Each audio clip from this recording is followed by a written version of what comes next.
دروازے سے داخل ہوتا ہے وہ بھیڑوں کا چرواہا ہے۔ اس کے لیے دربان دروازہ کھول دیتا ہے اور بھیڑیں اس کی آواز سنتی ہیں، اور وہ اپنی بھیڑوں کو نام بنام بلا کر باہر لے جاتا ہے۔ جب وہ اپنی سب بھیڑوں کو باہر نکال چکتا ہے تو ان کے آگے آگے چلتا ہے، اور بھیڑیں اس کے پیچھے پیچھے ہو لیتی ہیں۔ کیونکہ وہ اس کی آواز پہچانتی ہیں، مگر وہ غیر شخص کے پیچھے نہ جائیں گی بلکہ اس سے بھاگیں گی، کیونکہ غیروں کی آواز نہیں پہچانتی۔ یسوع نے ان سے یہ تمثیل کہی، لیکن وہ نہ سمجھے کہ یہ کیا باتیں ہیں جو ہم سے کہتا ہے۔ پس یسوع نے ان سے پھر کہا، میں تم سے سچ سچ کہتا ہوں کہ بھیڑوں کا دروازہ میں ہوں۔ جتنے مجھ سے پہلے آئے سب چور اور ڈاکو ہیں، مگر بھیڑوں نے ان کی نہ سنی۔ دروازہ میں ہوں، اگر کوئی مجھ سے داخل ہو تو نجات پائے گا اور اندر باہر آیا جایا کرے گا اور چارہ پائے گا۔ چور نہیں آتا مگر چرانے اور مار ڈالنے اور ہلاک کرنے کو۔ میں اس لیے آیا کہ وہ زندگی پائیں اور کثرت سے پائیں۔ اچھا چرواہا میں ہوں۔ اچھا چرواہا بھیڑوں کے لیے اپنی جان دیتا ہے۔ مزدور جو نہ چرواہا ہے نہ بھیڑوں کا مالک، بھیڑیوں کو آتے دیکھ کر بھیڑوں کو چھوڑ کر بھاگ جاتا ہے، اور بھیڑیا ان کو پکڑتا اور پراگندہ کرتا ہے۔ وہ اس لیے بھاگ جاتا ہے کہ مزدور ہے اور اس کو بھیڑوں کی فکر نہیں۔ اچھا چرواہا میں ہوں۔ جس طرح باپ مجھے جانتا ہے اور میں باپ کو جانتا ہوں، اسی طرح میں اپنی بھیڑوں کو جانتا ہوں، اور میری بھیڑیں مجھے جانتی ہیں، اور میں بھیڑوں کے لیے اپنی جان دیتا ہوں۔ اور میری اور بھی بھیڑیں ہیں جو اس بھیڑ خانے کی نہیں، مجھے ان کو بھی لانا ضرور ہے، اور وہ میری آواز سنیں گی۔ پھر ایک ہی گلہ اور ایک ہی چرواہا ہوگا۔ باپ مجھ سے اس لیے محبت رکھتا ہے کہ میں اپنی جان دیتا ہوں تاکہ اسے پھر لے لوں۔ کوئی اسے مجھ سے چھینتا نہیں بلکہ میں اسے آپ ہی دیتا ہوں۔ مجھے اس کے دینے کا بھی اختیار ہے اور اسے پھر لینے کا بھی اختیار ہے۔ یہ حکم میرے باپ سے مجھے ملا ہے۔ ان باتوں کے سبب سے یہودیوں میں پھر اختلاف ہوا۔ ان میں سے بہتیرے تو کہنے لگے کہ اس میں بدرو ہے اور وہ دیوانہ ہے، تم اس کی کیوں سنتے ہو؟ اوروں نے کہا، یہ ایسے شخص کی باتیں نہیں جس میں بدرو ہو۔ کیا بدرو اندھوں کی آنکھیں کھول سکتی ہیں؟ یروشلم میں عید تجدید ہوئی اور جھاڑے کا موسم تھا، اور یسوع ہیکل کے اندر سلیمانی برآمدے میں ٹہل رہا تھا۔ پس یہودیوں نے اس کے گرد جمع ہو کر اس سے کہا، تو کب تک ہمارے دل کو ڈاواں ڈول رکھے گا؟ اگر تو مسیح ہے تو ہم سے صاف کہہ دے۔ یسوع نے انہیں جواب دیا کہ میں نے تو تم سے کہہ دیا مگر تم یقین نہیں کرتے۔ جو کام میں اپنے باپ کے نام سے کرتا ہوں وہی میرے گواہ ہیں، لیکن تم اس لیے یقین نہیں کرتے کہ میری بھیڑوں میں سے نہیں ہو۔ میری بھیڑیں میری آواز سنتی ہیں اور میں انہیں جانتا ہوں، اور وہ میرے پیچھے پیچھے چلتی ہیں، اور میں انہیں ہمیشہ کی زندگی بخشتا ہوں۔ وہ ابد تک کبھی ہلاک نہ ہوں گی، اور کوئی انہیں میرے ہاتھ سے چھین نہ لے گا۔ میرا باپ جس نے مجھے وہ دی ہیں سب سے بڑا ہے، اور کوئی انہیں باپ کے ہاتھ سے نہیں چھین سکتا۔ خداوند کے کلام کے پڑھے اور سنے جانے پر اس کی برکت ہو۔ بائبل مقدس میں ایک ایماندار کو کئی چیزوں سے تشبیہ دی گئی ہے۔ مثلاً ایماندار کو نور بھی کہا، تم دنیا کے نور ہو۔ ایمانداروں کو پہاڑ بھی کہا گیا، وہ پہاڑ جو شہر پر بسا ہے اور دور سے دکھائی دیتا ہے۔ ایماندار کو کھجور کے درخت سے بھی تشبیہ دی گئی، صادق کھجور کے درخت کی مانند ہے جو لہلہاتا ہے، جس کا پتا بھی نہیں مرجھاتا ہے۔ پھر ایک بڑا ہی نمایاں اور معنی خیز جو رشتہ اور تشبیہ دونوں عہود میں یعنی پرانے عہد نامے میں بھی اور نئے عہد نامے میں بھی ہمیں ملتی ہے، وہ ہمیں چرواہے اور بھیڑ کی ملتی ہے، جس کے اندر کئی سچائیاں ہیں، اور ان تمام تشبیہات میں کئی سارے اسباق جو ہیں وہ موجود ہیں، اور اس تشبیہ یا ان تشبیہات کے استعمال کرنے کی کئی وجوہات بھی ہیں، اور اس کی ایک وجہ یہ ہے کہ ان کے اندر بہت ساری خوبیاں پنہا ہیں، چھپی ہوئی ہیں، جس سے ہمیں اپنی اہمیت کا، قدر و منزلت کا اندازہ ہوتا ہے کہ ہم خدا کی نظر میں کتنے قیمتی ہیں، اور خدا کے ساتھ ہمارے تعلق کو سمجھنے میں ہمیں آسانی ہوتی ہے۔ اس لیے بائبل مقدس میں ان تشبیہات کا استعمال ہوا ہے۔ مذکورہ حوالہ جو ہم نے ابھی پڑھا ہے، جو زیر بحث ہے، اس میں ہمیں بھیڑ سے تشبیہ دے کر چند ایک سچائیاں سمجھانے کی کوشش کی گئی ہے، اور مسیح نے ہمیں چرواہے اور بھیڑ سے، اپنے آپ کو چرواہے سے اور ہمیں بھیڑ سے تشبیہ دی ہے، جن میں سے ایک بات آج صبح ہم غور کریں گے، اور وہ یہ ہے کہ مسیح ہمارا اچھا چرواہا ہے اور ہم اس کی بھیڑیں ہیں، اور ہم اس کے کہاں ہیں؟ ہم اس کے ہاتھ میں ہیں، ہم اس کے ہاتھ میں ہیں جس سے کوئی ہمیں چھین نہیں سکتا۔ ہم اس کے ہاتھ میں ہیں اور کوئی ہمیں اس سے چھین نہیں سکتا۔ یہ عرفان، یہ پہچان، یہ معرفت، جب یہ بات ہم پڑھتے ہیں کہ ہم مسیح کے ہاتھ میں ہیں اور کوئی ہمیں اس سے چھین نہیں سکتا، تو اس سے ہمیں گہرے تحفظ کا احساس پیدا ہوتا ہے، اور ہمارے اندر ایک اپنائیت کا احساس پیدا ہوتا ہے، اور ایک گہرے تعلق کا خداون کے ساتھ جو ہمارا ہے، یا خدا جو ہمارے ساتھ رکھتا ہے، اس کا ہمیں تجربہ ملتا ہے۔ تو گویا ایک ایماندار خدا کے ہاتھ میں ہے، ایک ایماندار خدا کے ہاتھ میں ہے۔ اور بہنوں اور بھائیوں، ذرا غور کیجئے، جو شخص، جو بھیڑ خداون کے ہاتھ میں ہو، جو ایماندار خدا کے ہاتھ میں ہو، اس سے زیادہ خوش نصیبی کسی کی کیا ہو سکتی ہے؟ اس سے بڑھ کر کسی کی مبارک حالی کیا ہو سکتی ہے کہ جو خدا کے ہاتھ میں ہو؟ اس سے زیادہ تحفظ ہمیں کہاں حاصل ہو سکتا ہے؟ تو لکھا ہے کہ میری بھیڑیں میرے ہاتھ میں ہیں۔ تو خداون کے ہاتھ میں ہونا یعنی اپنے مالک کے ہاتھوں میں ہونا، گویا محفوظ ہونا، گویا خدا کی حمایت کا حاصل ہو جانا۔ لہٰذا آج کے پیغام کا عنوان ہے خدا کے ہاتھ میں ہونا، خدا کے ہاتھ میں ہونا، جس میں ہم 3 باتوں پر غور کریں گے۔ نمبر 1 کہ ایک ایماندار کا خدا کے ہاتھ میں ہونا کتنا بڑا پریویلیج ہے، اعزاز ہے اس کے لیے۔ نمبر 2 ایماندار کا خدا کے ہاتھ میں ہونے کا کیا تقاضا ہے، کیا اس کی ریکوائرمنٹ ہے، کیسے ہم خداون کے ہاتھ میں آ سکتے ہیں۔ اور نمبر 3 اگر ہم خداون کے ہاتھ میں ہیں تو پھر اس کی کوئی نہ کوئی قیمت بھی ہے، کوئی نہ کوئی کاسٹ بھی ہے جو ہمیں چکانی پڑتی ہے۔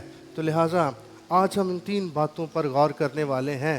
خدا کے ہاتھ میں ہونے کے تقاضے کیا ہیں، خدا کے ہاتھ میں ہونے کی لاگت کیا ہے، خدا کے ہاتھ میں ہونے کا اعزاز کیا ہے، مراعات کیا ہیں، برکات کیا ہیں، پریویلیجز کیا ہیں، اور سب کچھ اسی ٹیکسٹ کے اندر جو ہے وہ موجود ہے۔ تو آئیے ہم پہلے نقطے کی طرف بڑھیں گے۔ سب سے پہلی بات، خدا کے ہاتھ میں ہونے کا تقاضا، اس کی ریکوائرمنٹ کیا ہے، کیسے کوئی شخص خدا کے ہاتھ میں ہو سکتا ہے، کب کوئی شخص خدا کے ہاتھ میں آتا ہے۔ تو پہلا تقاضا کیا ہے کہ اس کو کیا بننا پڑے گا؟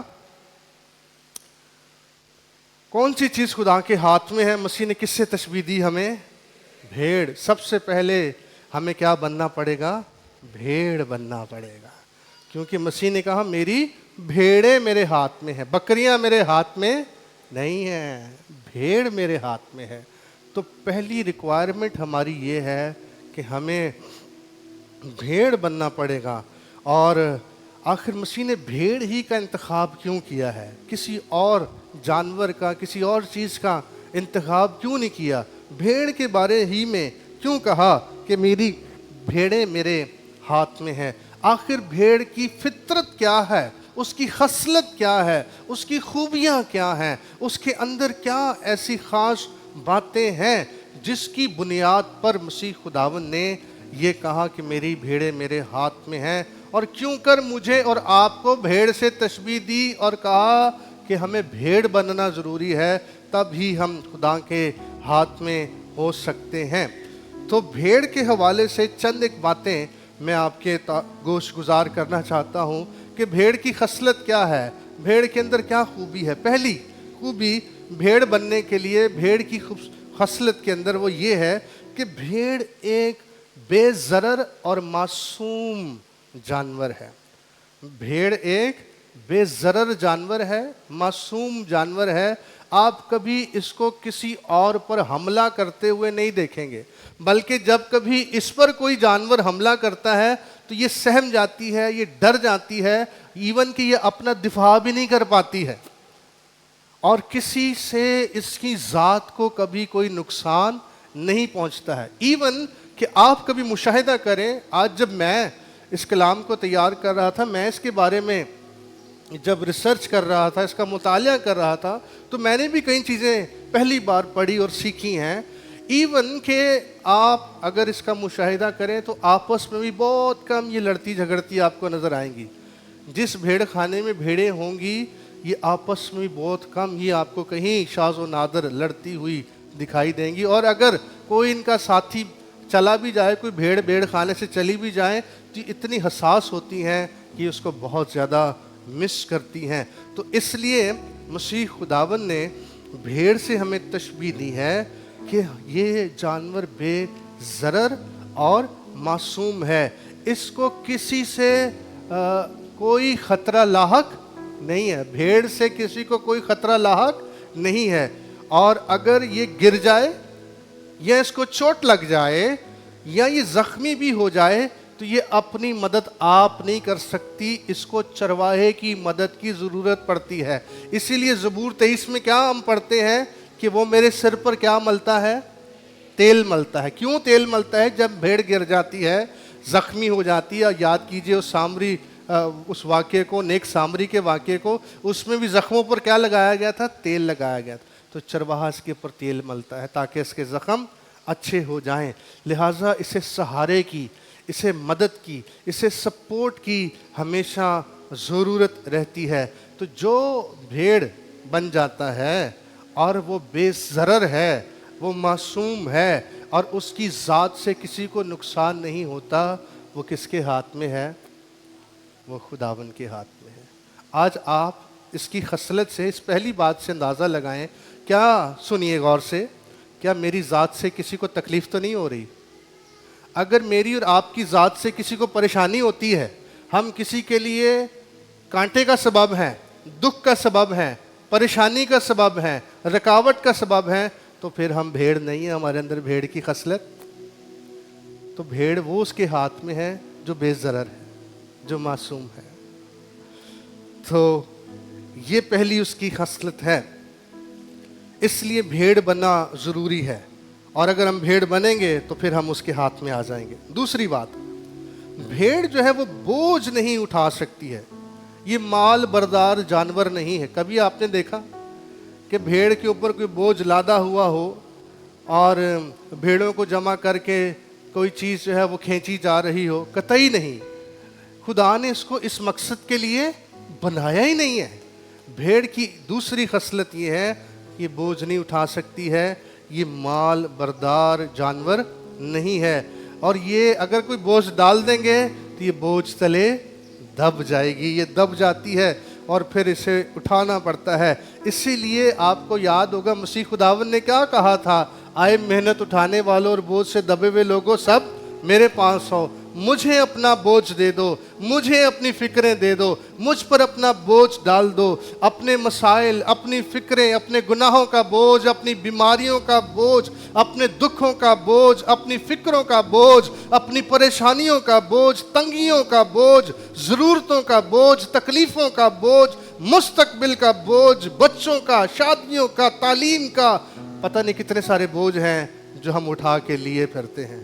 لیکن آج صبح اگر میں اور آپ بھیڑ بننا چاہتے ہیں تو یاد کیجئے, ہم بوجھ اٹھانے کے لیے